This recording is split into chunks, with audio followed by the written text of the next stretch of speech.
Assalamualaikum warahmatullahi wabarakatuh. Perkenalkan, nama saya Ana Agung Segung Istri Puspitasari Wijayanti, NIM 2018-31011, mata kuliah Sistem Pendukung Keputusan kelas F. Di sini saya akan membahas tentang metode TOPSIS. Baik, TOPSIS atau kepanjangan dari Technique Used for Others Reference by Similarity to Ideal Solution merupakan salah satu metode dalam Multiple Attribute Decision Making atau MIGM yang menyelesaikan pengambilan keputusan multi kriteria. Adapun contoh soalnya seperti berikut ini, yaitu terdapat 9 pemohon dari kredit motor. Di sini penulis menggunakan metode TOPSIS untuk melakukan perankingan bagi pemohon yang melakukan kredit motor dengan beberapa kriteria yang akan dibahas pada slide berikut ini. Nah, ini adalah beberapa bobot-bobot kriteria dari C1, C2, C3, C4, dan C5, dan ada bobot W untuk masing-masing kriteria. Untuk bobot C1 dan C3 dan C5 itu memiliki kriteria pemohon dan bobot yang sama.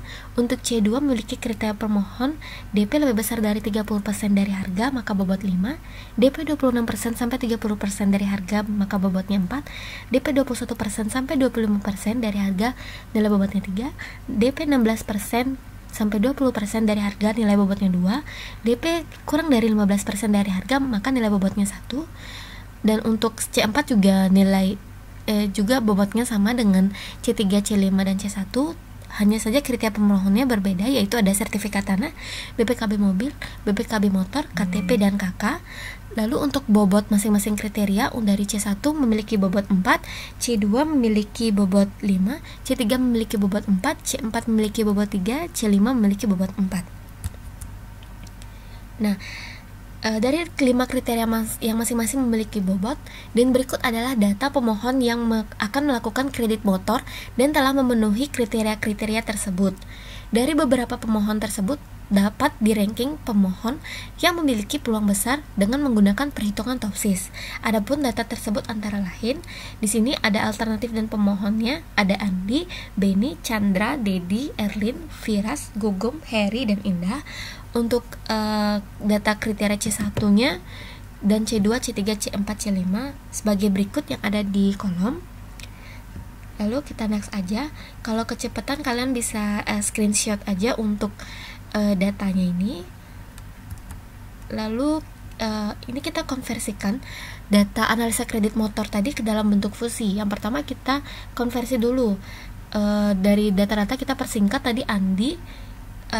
Untuk C1-nya kurang, maka nilai bobotnya adalah 2, dan seterusnya seperti itu. Ada Beni, Chandra, Dedi, Erlin, Firas, Gugum, Ferry, dan Indah. Kita ganti semua dari kriteria-kriteria tadi menjadi nilai bobot dari kriteria. Lalu selanjutnya data yang telah dikonversi kita ubah menjadi matriks. Data dari konversi pemohon tadi kita rubah menjadi matriks, maka bentuk matriksnya akan seperti di bawah ini. Lalu selanjutnya kita kemudian menghitung matriks yang ternormalisasi dengan rumus sebagai berikut. Rumus RIJ, tapi sebelumnya kita belum memiliki nilai RIJ, maka kita harus mencari nilai RIJ dengan rumus seperti ini, yaitu rumus XN. Nah, untuk X1 ini semua kolom dari C1 kita masukkan, lalu di yang dalam kurung ini adalah nilai-nilai bobot dari C1, lalu kita pangkatkan 2 karena memang sudah rumusnya, lalu kita akar, maka akan ketemu hasilnya. Untuk X1 kita ketemu hasilnya 9,644, untuk X2 kita temukan hasilnya 11,180, X3 9,381, X4 13,748, X5 11,576. Lalu kita setelah mendapatkan nilai Xn, maka kita mencari RIJ-nya. Nah, untuk RIJ-nya untuk seperti yang tadi, semua yang ada di kolom C1 kita bagi dengan hasil dari X1. Untuk semua kolom nilai bobot C2, maka kita akan bagi dengan nilai X2. Begitu pula sampai X5, di mana semua bobot dari C5 akan dibagi dengan X5, maka akan ditemukan hasil sebagai berikut. Setelah kita menghitung matriks yang ternormalisasi yang terbobot Y untuk bobot yang sudah ditentukan. Yang tadi pertama itu kita sudah ditentukan untuk nilai bobot masing-masing C1, C2, C3, C4, dan C5, yaitu ada 4, 5, 4, 3, dan 4. Ini adalah rumusnya, yaitu YIJ sama dengan WI kali RIJ, dimana WI ini adalah bobotnya. Untuk bobot 1 C1 akan dikali dengan RIJ 1. Untuk bobot untuk WI2 akan dikalikan 5 dikali dengan RIJ 2 sampai dengan WI 5 dikali dengan RIJ 5, maka akan ditemukan hasil seperti ini. Nah, lalu kita menentukan solusi ideal positif A+ dan matriks ideal negatif A-. Nah, berikut adalah rumusnya. Jadi untuk solusi idealnya seperti ini. Jadi Y1 kita ketemukan nilai maksimalnya yaitu 2074. Untuk nilai minimalnya 0,415. Untuk Y2 nilai maksimal 2,236, untuk nilai minimalnya 0,447.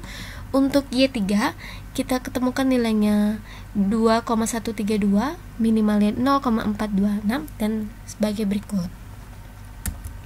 Next, kita yaitu menghitung jarak solusi ideal positif D+ dan solusi ideal negatif D-. Rumusnya seperti ini. Maka hasilnya akan ditemukan seperti ini. Untuk jarak solusi ideal positif, kita bisa lihat di PPT ini. Berikut adalah hasil dari rumus DI+. Lalu kita akan menghitung DI- atau jarak solusi ideal negatif. Maka akan rumusnya sama, maka akan ditemukannya seperti ini hasilnya. Lalu kita menghitung nilai preferensi untuk setiap alternatif. Rumusnya seperti ini. Maka nilai preferensinya akan kita temukan nih. Lalu kita bisa merankingnya dari V1 sampai V9.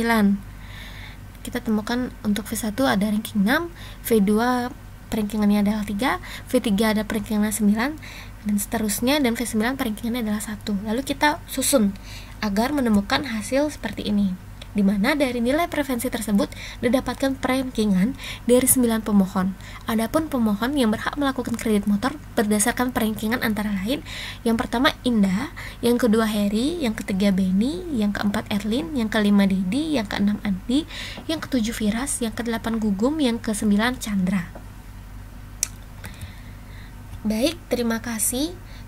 Mohon maaf apabila ada salah-salah kata dalam berbicara. Semoga ilmunya bermanfaat. Apabila ada pertanyaan, kalian bisa langsung komen di kolom komentar di video ini. Sekali lagi saya ucapkan terima kasih.